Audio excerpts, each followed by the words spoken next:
Sarah's hands trembled as she smoothed down her 5-year-old twins' matching navy blazers one last time. The hotel's marble lobby stretched endlessly before them, filled with elegantly dressed strangers who seemed to belong to a world she could only glimpse from the outside. She clutched the crumpled wedding invitation tighter, the paper damp with nervous perspiration. This was supposed to be her memento, her first social event since the divorce, her chance to prove she could still be the confident woman she once was. But as Ethan tugged at her dress and Emma whispered about needing the bathroom, Sarah felt the familiar weight of single motherhood pressing down on her shoulders like a heavy coat she couldn't remove. The invitation had come from her college roommate Jessica, or so she thought. After 18 months of isolation, declining every social invitation because she couldn't afford a babysitter, Sarah had finally decided to attend this wedding. She'd spent her last $40 on a dress from a thrift store, practiced her smile in the mirror, and convinced herself that maybe, just maybe, she deserved one afternoon of feeling normal again. The twins had been so excited when she told them they were going to a party, their faces lighting up in a way that made her heart ache with both joy and guilt.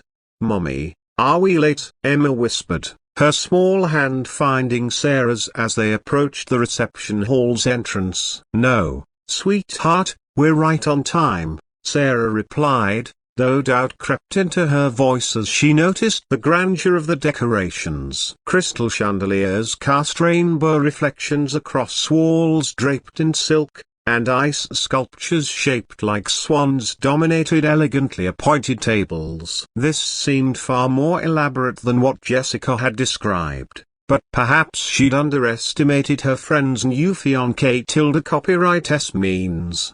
As they entered the reception hall, Sarah's stomach dropped. The room was filled with at least 300 guests, all impeccably dressed in designer attire that probably cost more than her monthly rent. She recognized no one. Not a single familiar face smiled back at her from the sea of strangers. Her heart began to race as the horrible realization dawned: she was at the wrong wedding. Before she could retreat, a server appeared with a tray of champagne, assuming she belonged among the other guests. Sarah's cheeks burned with embarrassment as she mumbled a polite refusal, her mind racing through options. She could slip out quietly, but Ethan had already spotted the elaborate dessert table and was pulling Emma toward it with 5-year-old determination.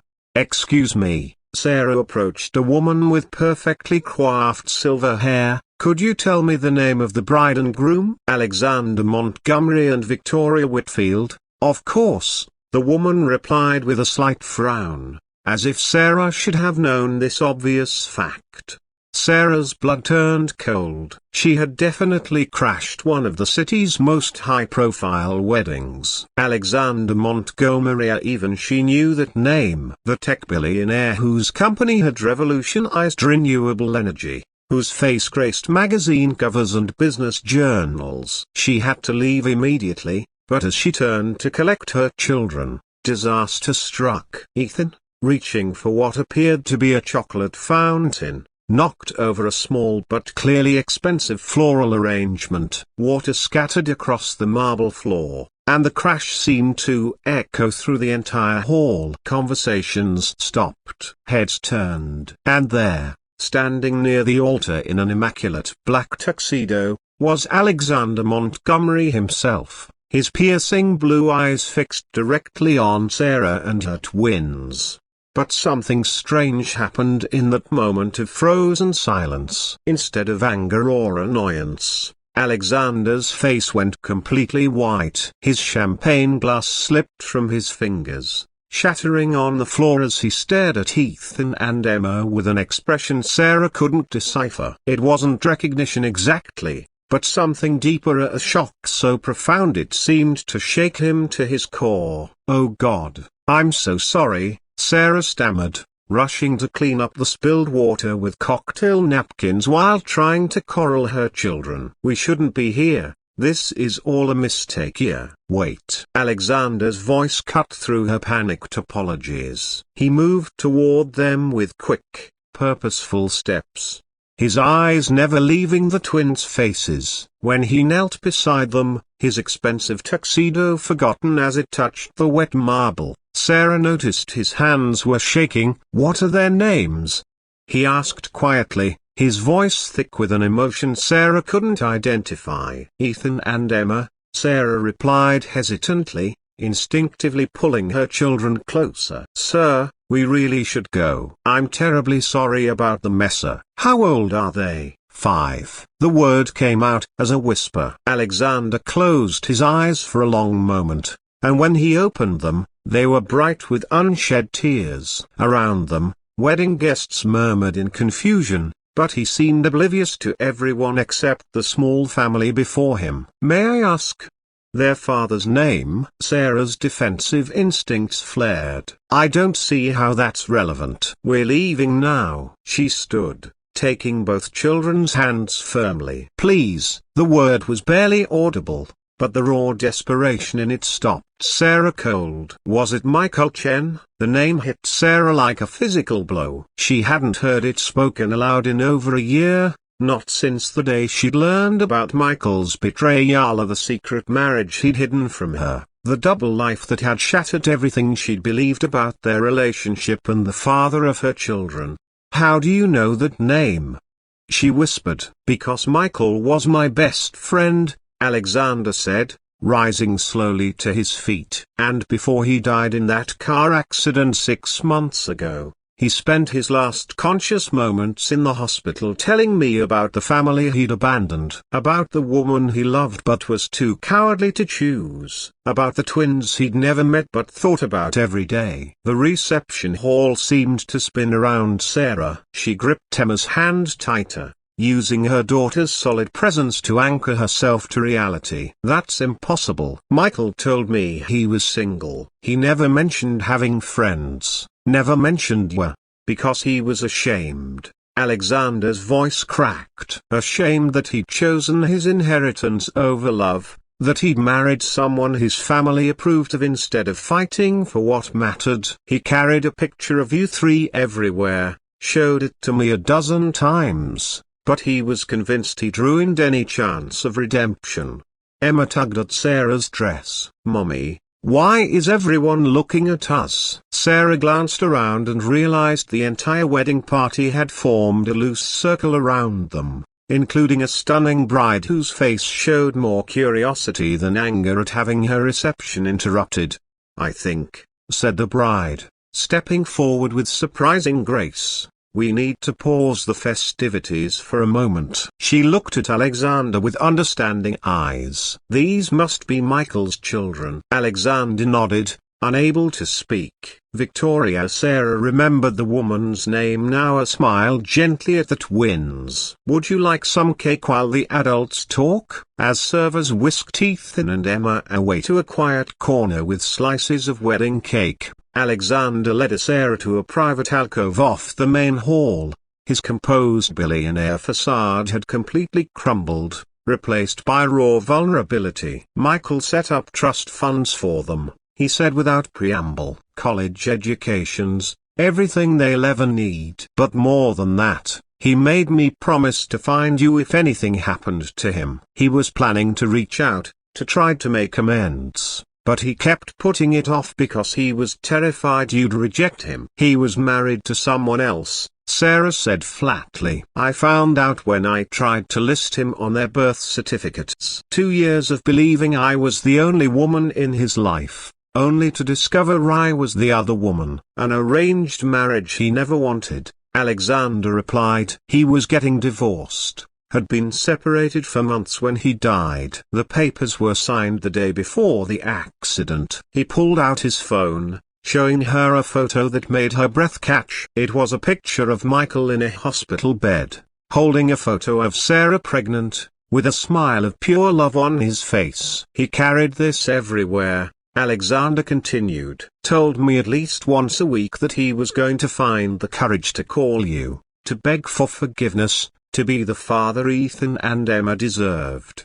Sarah's careful composure finally cracked. 2 years of anger, hurt, and single-parent exhaustion poured out in silent tears. I waited for him to come back, she whispered. Even after I found out about his wife, part of me hoped he'd choose us. He did choose you. He just ran out of time to prove it. They sat in silence for several minutes, the sound of the wedding celebration a distant murmur. Finally, Alexander spoke again. There's something else. Michael didn't just leave them money, he left instructions. He wanted them to know they had family who cared about them. He named me as a backup guardian in his will, not to replace you, but to support you, to make sure you never had to struggle alone the way you have been. I don't want charity, Sarah said quickly. It's not charity. It's what their father wanted. It's what I want. Alexander's voice grew stronger. I've spent the last 6 months looking for you three. I hired private investigators,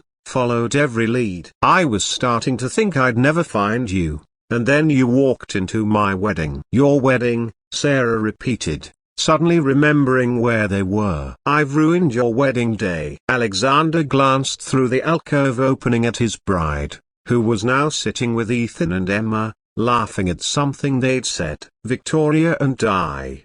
We're getting married for business reasons. Family expectations, merged companies, that sort of thing. We care about each other, but we're not in love. He paused. She's actually been encouraging me to find you. She thinks Michael's children deserve to know their extended family. Why? Sarah asked. Why would you want the responsibility of someone else's children? Because Michael was the brother I never had.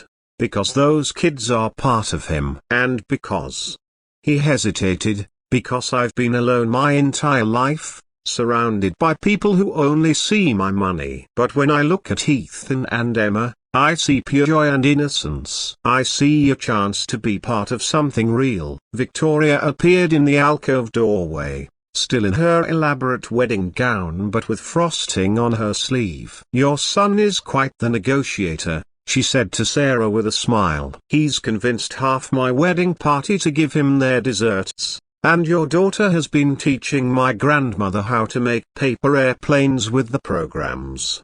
I'm so sorry, Sarah began, but Victoria waved her off. Don't be. This is the most interesting wedding I've ever attended, and it's my own. She looked between Alexander and Sarah. Besides, I think we both know this marriage was never about love. Alexander stood abruptly. Victoria, I can't do this. I can't marry you knowing there's something more important I should be doing. I was wondering when you'd realize that, Victoria replied calmly. The contracts are already signed. The merger will proceed as planned. But you're right, we both deserve a chance at something real. She turned to Sarah. Those children need their family. All of it. And I think you need to know that you're not alone anymore. As the three adults returned to the reception, Sarah felt as if she were walking through a dream. Ethan and Emma ran to her, chocolate smeared on their faces, chattering excitedly about the nice people they'd met. The wedding guests,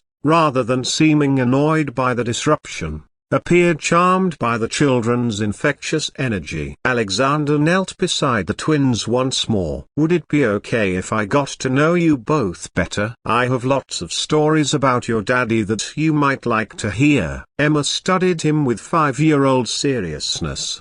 Do you have toys at your house? We could get some. Alexander replied solemnly. Can we come back for more cake? Ethan added. Any time you want. Sarah watched this exchange with a mixture of hope and terror. After so many months of carrying everything alone, the idea of sharing the load felt both wonderful and frightening. This is happening very fast, she said quietly to Alexander. It doesn't have to be, he replied. We can take it one day at a time. But Sarah, I meant what I said. You don't have to do this alone anymore. Michael's child Rena, your child Rena, their family now. Real family who wants to be part of their lives. As the wedding reception continued around them, transformed from a formal society event into an impromptu celebration of unexpected connections, Sarah felt something shift inside her. The crushing weight of single parenthood lifted slightly, replaced by the first real hope she'd felt in years. Ethan tugged at Alexander's jacket. "Are you going to be our new daddy?" "No," Alexander said gently. "Nobody can replace your daddy. But I'd like to be your Uncle Alex, if that's okay with your mom." Sarah met his eyes and saw not the calculating billionaire from magazine covers, but a man who'd loved his friend enough to spend months searching for that friend's children. A man who'd walked away from his own wedding to kneel on a marble floor and promise two scared kids they weren't alone. "Uncle Alex sounds perfect," she said. As the sun set outside the hotel's grand windows, Sarah realized she'd found something at this wrong wedding that she'd been searching for without even knowing it: a family. Not the traditional kind she'd once imagined, but something even better: a chosen family built on love, loyalty, and the unbreakable bonds that connect us all. The twins fell asleep in the car on the way home, chocolate still on their faces, clutching paper airplanes made from wedding programs. And for the first time in 18 months, Sarah wasn't worried about tomorrow. She wasn't alone anymore, and neither were her children. Sometimes the best things in life come from the most unexpected places, even the wrong wedding.